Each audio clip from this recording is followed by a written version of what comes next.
Hi, my name's Phil. I like talking about politics, and the winner for the poll for today's topic was about what people keep getting wrong about the so-called EU unelected bureaucrats, and worries me a little bit because it always concerns me when I put a topic that I think's interesting in there, but I'm not sure that other people will, and then it gets picked, and it was overwhelmingly picked. I hope it's what people are going to be expecting. But basically, this is all about, it's another one of those things that you hear Brexiteers saying all the time. It's like they've got a list of things to say and never deviate from. So we've got the usual nonsense. We want our freedom when we're already a free nation. We want to make our own laws when we already do. That's what Parliament's for. We can make better trade deals, even though we haven't actually been able to arrange trade deals or arrangements even on the same terms as we already have. And we don't want to do what unelected bureaucrats in Brussels tell us to do. And it's the last one that for me is the most brainless of all, because at least with the others, it can be a matter of opinion to a certain extent, or that we'd have to see what happened when, Brexit happens before anyone would see the truth of the matter. But to bang on about unelected bureaucrats is to be completely ignorant of how parliaments are run, whether it's in the EU or the UK. Again, people are sort of thinking there's a distinction between the way things are done in the EU and the UK separately. So yes, bureaucrats are unelected in the EU, just like they are in the UK. Although they don't actually do much work in Brussels. That's the really baffling one for me. Or even in Belgium.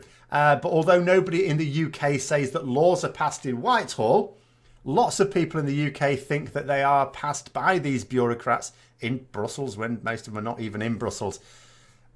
I mean, some votes take place in Brussels by elected politicians, of course, not bureaucrats, but not all. In fact, the traditional seat of the democratic processes of agreeing laws in the EU, as well as regulations, treaties, that sort of thing, is Strasbourg. So why do people have this thing about unelected bureaucrats in Brussels? And it's because most people get all of their information from whichever independent thought-hating newspaper best feeds their ego. For decades, the British media have tried to project the idea that the UK Parliament is a fully functioning democratic legislature, but that the European Parliament is not. And how better to do this than to focus on the unelected portion of the mechanism? Note that in these media, EU civil servants are called unelected bureaucrats, but they use the term civil servant or official for our own equivalent in Whitehall. It's a deliberate ploy to make one group sound bad and the other sound good. After all, unelected when referring to any democratic process is bad, of course, isn't it? And bureaucrat is a dirty word in most countries. But civil servant sounds nice. They're our servants doing what we want.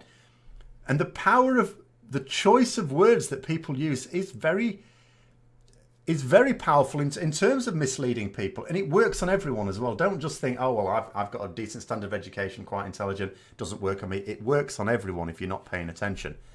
But bureaucrats not only don't make laws, but they can't be elected to do their job. Their job is to carry out the operation of government, which is a highly technical and skilled job. Someone linked me a video of Tony Benn. For those who don't know, he's a former heavyweight in the Labour Party. Someone with whom I have a great deal of respect, but if there's one major issue in which I disagreed with him, it's the fact that he was a Eurosceptic. He was very much opposed, well, to the EU in general, but certainly or the EC at the time, but certainly to our membership of it. He was very much against it. But in this particular video where he was trying to lay out why he felt it was an undemocratic place, all he was doing was the usual politician thing of trying to con people because he couldn't come up with a sensible argument to back up his position. So in this video, he was saying that all the papers were written by these unelected bureaucrats, and he, as the elected chair of a committee, wasn't allowed to submit papers of his own. Now, to someone taking that statement at face value, it can easily seem like, oh, these unelected civil servants are pushing around the politicians and getting them to rubber stamp everything, that the politicians get no say in the process. Oh, yeah, that's undemocratic. That's not good. But that's not true. Of course, the bureaucrats write the papers. These papers are laws, regulations, treaties, official documents. Would you trust a 10-year-old to draft a law or international treaty that affects you and your country? No, and politicians require no more education and training than a 10-year-old. So the civil servants write the actual documents, But they don't decide what goes in them. That reflects what the politicians have told them to do. The bureaucrats are very much like a secretary, taking vague notes from a corporate executive and then turning it into a formal letter that is actually fit to be shown to customers or partners or other dignitaries. In fact, that is literally their role. The unelected bureaucrats who do this for the UK government are even called secretaries. The most senior civil servant in Britain, for example, with a high salary and a knighthood, along with other honours attached to the role, has the seemingly humble title of Cabinet Secretary. Bureaucratic heads of individual ministries in the UK are called Permanent Secretary, and they have deputy and under-secretaries below them, which also sounds like a really low-level job, but has impressive wages attached to it and a great pension scheme. So, just like the rather less interesting role of the Secretary that people imagine, all civil servants are really doing when they're writing these papers is to carry out the policy wishes of the politicians in charge. So going back to that Tony Benn clip, and he tried to brush off his own influence by saying, all I could do was say yes or no to it. In other words, all the documents had to be approved by him, the elected official. Now let's imagine a world where bureaucrats really were just writing the documents according to what they wanted as they saw fit, and not simply making sure they stand up to legal scrutiny, but actually to get their own policies through. The very fact that it had to be approved by a politician to go anywhere meant that they'd still have to be writing what he wanted. Otherwise, the work would never be done because he would say, no, I don't like that. So all he was doing in this video was trying to phrase things in such a way as to convince people who don't actually understand the workings of government and the EC bureaucracy at the time, and trying to make it sound undemocratic. But consider what he was saying was that he got to decide the laws, regulations and treaties, well, at least the ones that would go to a vote to become those things, which as a democratically elected representative makes it sound pretty democratic to me, but that it would be drafted by people with the skill to do so. And this comes back to the lack of skills needed by politicians. Yes, some MPs and MEPs are qualified in law, and so you might think that at least they'd be able to draft their own documents. But you can equally get a politician who has no qualifications at all. Do you want them drafting these things? No, it would make no sense. So should more learned MPs and MEPs at least be allowed to draft their own documents then? Good heavens, no. Just because they might be legally trained doesn't mean they can draft any type of legal document. I mean, I've got a degree in astrophysics, but you wouldn't want me to design the next space telescope. I'm a teacher, but that doesn't mean to say I can teach any subject. I have my specialisms. And so it is with international laws and treaties. Those trained in law are qualified in reading laws, not so much in writing them, unless that's the direction they happen to have gone in. That takes many years of experience. It's like any job. You can learn certain skills when you do an apprenticeship or a degree, but your expertise really comes in the workplace.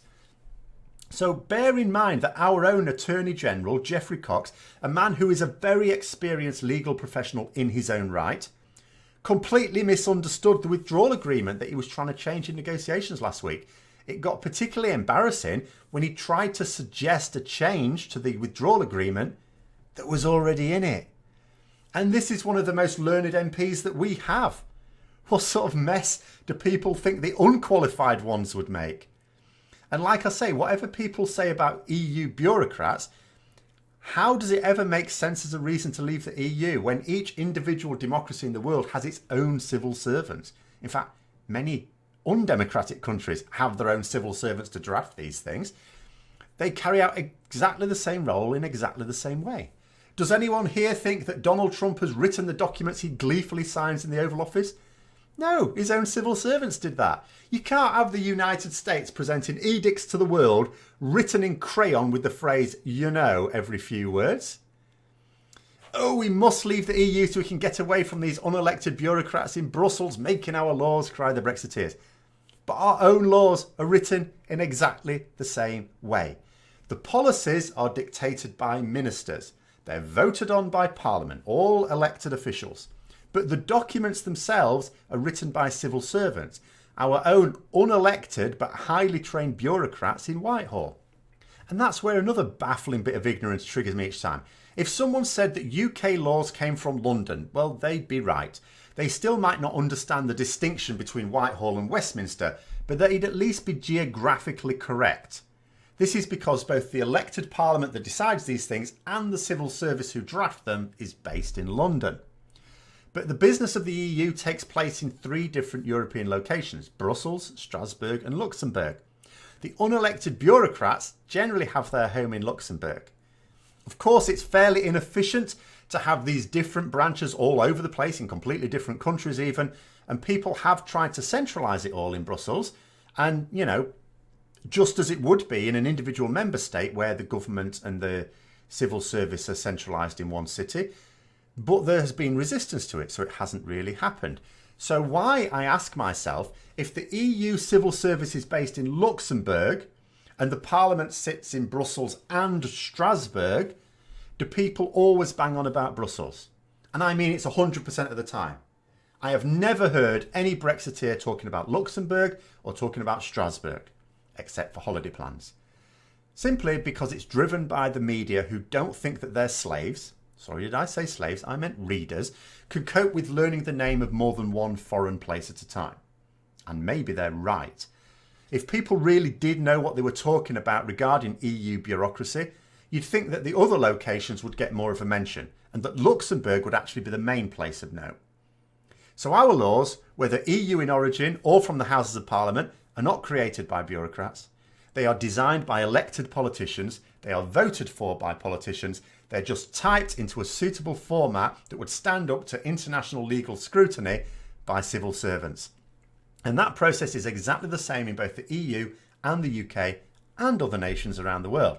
So to argue for leaving the EU on the basis of unelected bureaucrats having any hand in it at all is to argue for leaving the UK as well. And the wider world, come to think of it. In fact, maybe the ultimate aim of Brexit is to go and live on Mars. But anyway, there we are. Hope you found the video interesting. If you did, don't forget to click the like button, subscribe for further content, click the bell notification as well, please. And until next time, I'll see you later.